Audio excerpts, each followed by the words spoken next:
The word matrix is found in the Bible, and the movie Matrix is more of a documentary. So the matrix itself is actually this simulation that we live in, and God created the original matrix.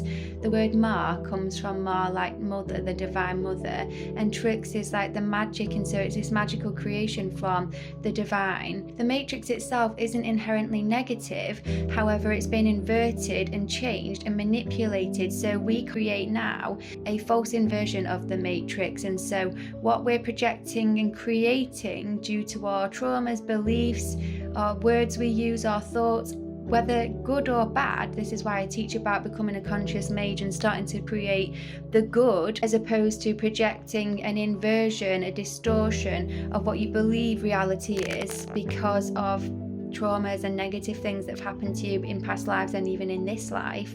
So the more we can start to retune our vessel back to our original self, which is our highest self or our godlike self, the self that God created, then we can start to actually recode the matrix back to its original blueprint.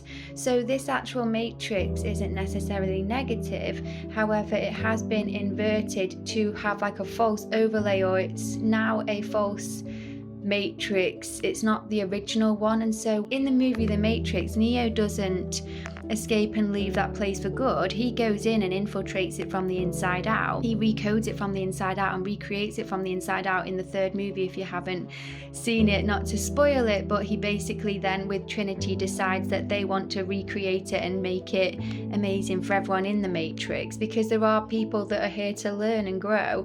The only issue is that when it got inverted, people started getting stuck in the cycle of reincarnation and even dragged down into lower planes after this plane. The negatives, the night, we're trying to actually drag the earth plane down to a lower vibration as well. That's now happening because we're all here incarnated to recode, to reprogram, as in to bring in our own light, hold our own light and project our own light through, our own light being the divine connection we have to our highest self, to God, the angels, the light. Bring that light through and basically reprogram or recode this simulation from the inside out using light, using the power of our mind, our words, our thoughts, our energy, so that we can create a lightful world and restore the matrix back to her Eden-like, most organic, original blueprint.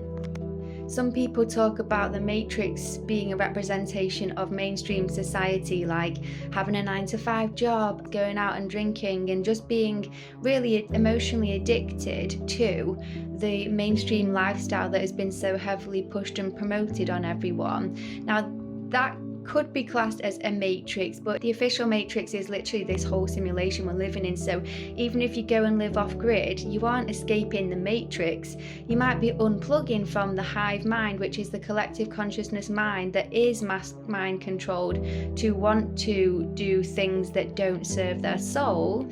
However, that is getting weaker and weaker as more and more people are unplugging, taking their own authority and sovereignty back, taking their own power back, and then deciding we are the conscious mages, we are the co-creators with God, we are the ones that are here with dominion over this matrix, and not allowing for the night to try and trick us into creating something negative when our power is so divine and heavenly and strong. The night could never. They have to trick us to create the false inverted matrix because they can't create anything themselves. Our power is so strong, and more people are becoming aware and awake to that. We physically escape the matrix when we ascend from this 3D simulation or this earth plane simulation. We escape this matrix, but there's probably so many other matrixes, because really the word matrix is just a womb of creation. It is a simulated reality, and there's so many different ones we can explore.